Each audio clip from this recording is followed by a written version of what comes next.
एक गांव में सरला नामक एक औरत उसके बेटे निरंजन के साथ एक छोटी सी घर में रहती थी। वो दिन रात काम करके मुश्किल से आए हुए पैसों से अपने बेटे को पढ़ाती थी। वो भी अपनी माँ की सहायता करते अपना पढ़ाई भी कर लेता था। निरंजन स्कूल में सभी बच्चों से बेहतर था, सबसे होशियार और सबसे बुद्धिमान। पूछे हुए सभी प्रश्नों का तेजी से जवाब देता था, इसीलिए उसके अध्यापक भी उसकी सहायता करते थे। एक दिन निरंजन अपने दोस्तों के साथ खेल रहा था और वहां पे एक आदमी खिलौने बेच रहा था। सारे बच्चे खिलौने बेचने वाले के पास जाते हैं। निरंजन भी उसके दोस्तों के साथ वहां जाता है। वहां के सारे खिलौने में एक लाल रंग का कार उसको बहुत अच्छा लगता है। भैया, वो लाल रंग कार कितने का है? 50 रुपया बेटा। कार दिखने में बहुत अच्छा है। उस कार की रंग भी मेरा मन पसंद है, पर मेरे पास पैसे नहीं हैं। माँ पहले से ही बहुत मुश्किल से मुझे पढ़ा रही है। अब अगर मैं ये कार खरीदने के लिए उनसे पैसे मांगूंगा और उनके पास अगर उतने पैसे नहीं हैं, तो पैसे ना देने के कारण उन्हें दुख होगा। मैं बहुत अच्छा पढ़ के बड़ा कार खरीदूंगा, मेरी माँ का अच्छा ख्याल रखूंगा। ऐसे सोचकर वहां से चला जाता है। रात में उसी कार के बारे में सोचते रहता है और सो नहीं पाता है। निरंजन, निरंजन, वो सोचता है कि उसकी माँ ने उसे बुलाया और उनके पास चले जाता है। माँ, आपने बुलाया? मैंने नहीं बुलाया बेटा, नींद में आपको ऐसा लगा होगा। ठीक है माँ। वो भी यही सोचता है कि ये उसका वहम होगा और वापस सो जाता है। कुछ देर बाद वही आवाज उसे वापस सुनाई देता है और वो इस बात भी सोचता है कि उसका वहम ही है। पर एक और बात सुनाई देने पर नींद से जाके देखता है तो उसके सामने सुबह देखी लाल रंग का कार होता है। इसी कार को मैंने सुबह देखी थी, ये यहाँ कैसे आ पहुंचा? ऐसे कहकर उस कार को अपने हाथों में लेता है। निरंजन, तुम्हें मैंने बुलाया था, तुम्हारी माँ ने नहीं। तुम बात भी कर सकते हो? हाँ, मैं बात भी कर सकता हूँ। सुबह मुझे देख के तुम्हें पसंद आने पर भी पैसे ना होने के कारण और तुम्हारी माँ को तकलीफ नहीं देने के इरादे से तुमने मुझे नहीं खरीदा ना, इसीलिए मैं ही तुम्हारे पास आ गया। ऐसे उस जादुई कार से बात करते करते बहुत देर हो जाती है और निरंजन उसे अपने बगल में रख के सो जाता है।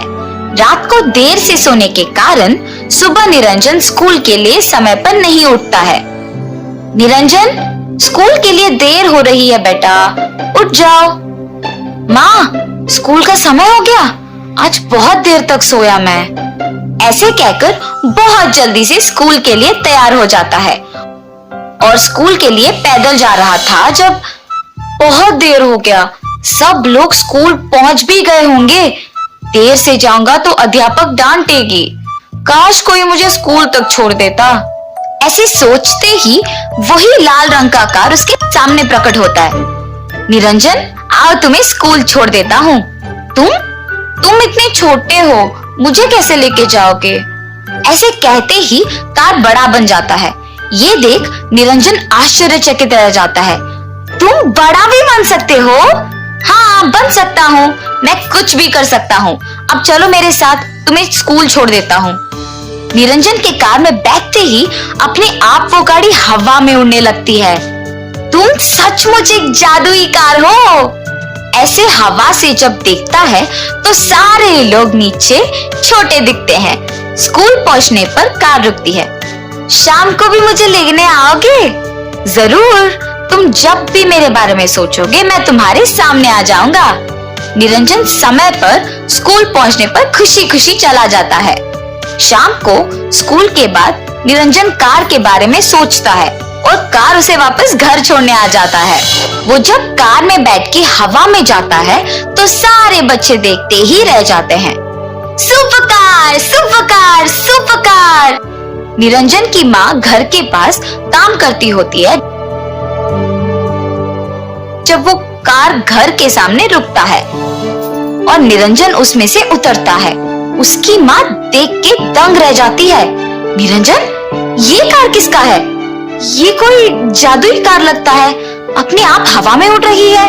हाँ माँ, और अपने माँ को उस जादुई कार की कहानी बताता है।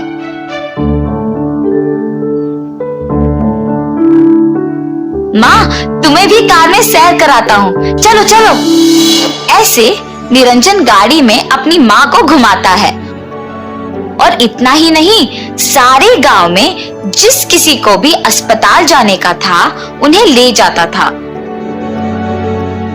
और जो लोग दूर के जगहों को नहीं जा पाते थे उन्हें भी वहां छोड़ देता था।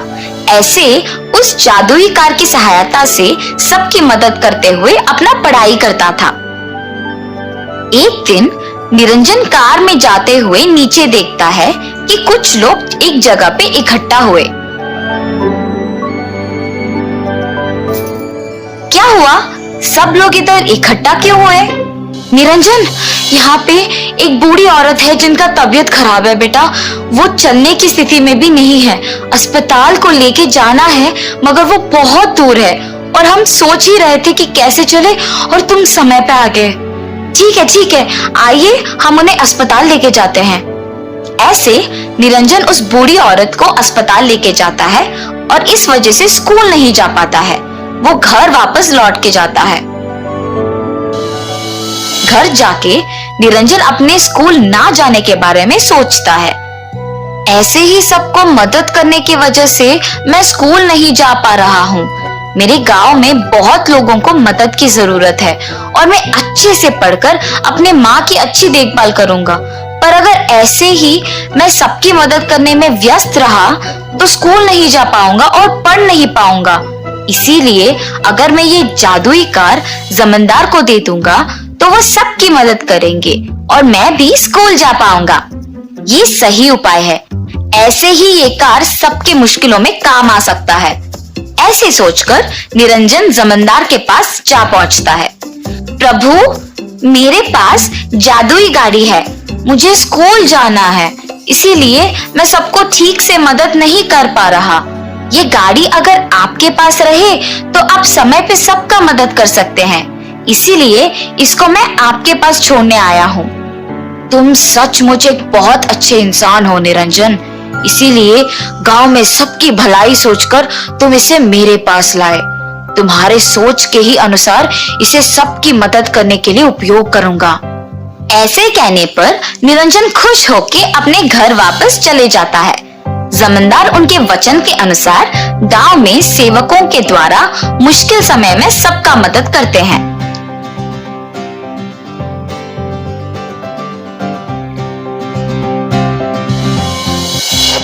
कुछ दिन बाद गांव में अचानक सबकी तबीयत खराब हो जाती है।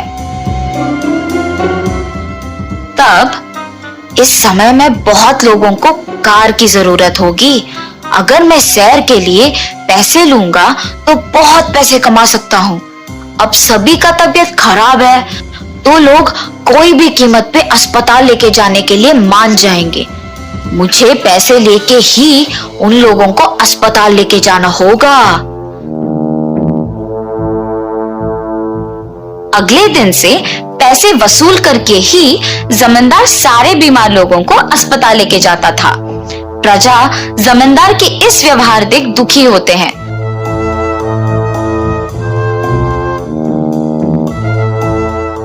मगर आपातकालीन होने के कारण उनको वो दाम देके ही अस्पताल जाना पड़ता था।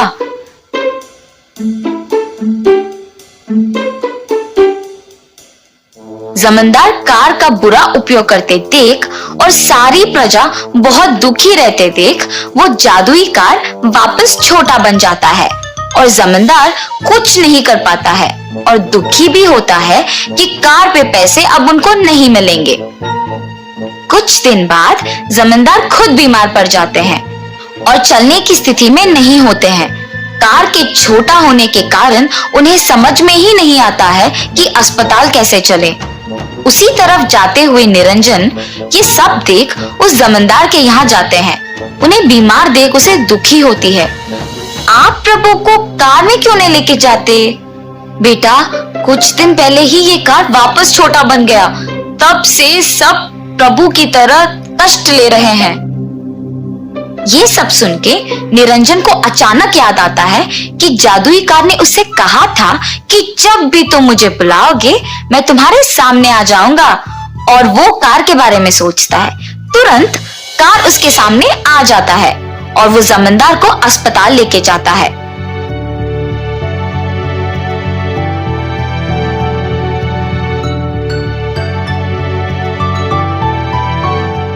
जमींदार के ठीक हो जाने के बाद उन्हें अपनी गलती का एहसास होता है और निरंजन के साथ सबको अपने पास इकट्ठा होने के लिए कहते हैं।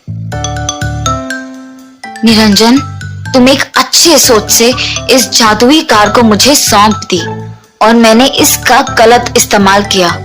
अब अगर तुम नहीं होते तो मैं वापस स्वस्थ नहीं रहता बेटा। मुश्किल मेरे तक आ पहुंची तभी मुझे समझ में आया कि मैंने गलती किया।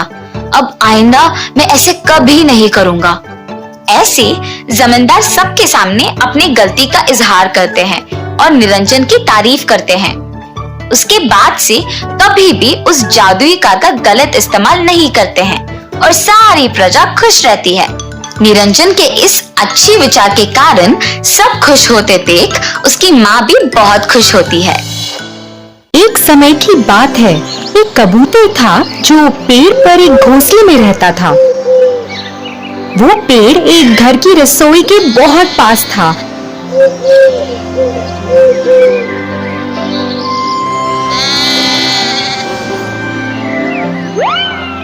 और उसमें काम करने वालों को कबूतर बहुत पसंद था।